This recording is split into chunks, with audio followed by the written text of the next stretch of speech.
Salut les amis, bienvenue sur Chrétien Philippe, j'espère que vous allez tous et toutes bien. Que faire des objets et ouvrages religieux dont nous devons pour des raisons diverses nous débarrasser? Nous avons tous connu l'obligation de quitter notre maison, notre appartement, etc. pour un autre logement.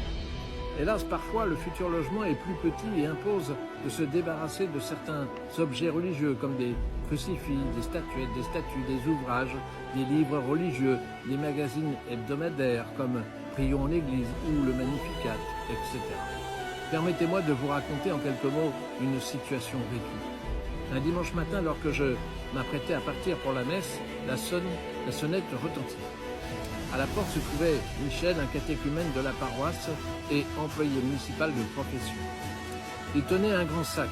Il m'expliqua que dans le cadre de sa profession, il avait trouvé dans la décharge municipale plusieurs crucifix en bon état d'usage.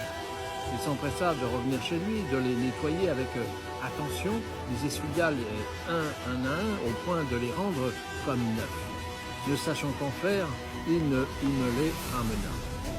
Alors, quelle est la procédure adéquate lorsqu'on doit se séparer d'objets religieux, des livres, des brochures religieuses, etc.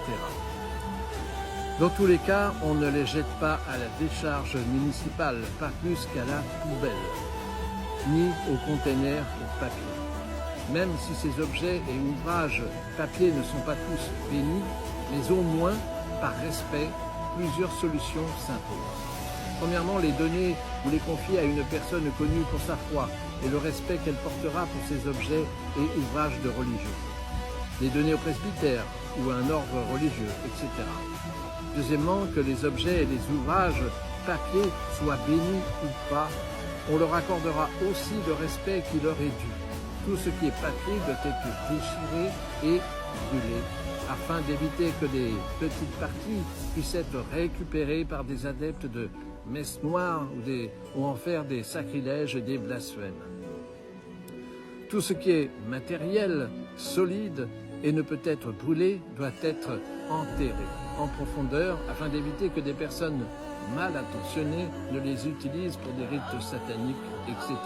ou en fassent des sacrilèges, des blasphèmes, etc. En résumé, tous les objets et ouvrages religieux, même non bénis, méritent au moins le respect. Tout ce qui peut être utilisé à des fins de sacrilège et de blasphème doit être évité. Les cultes sataniques en raffolent.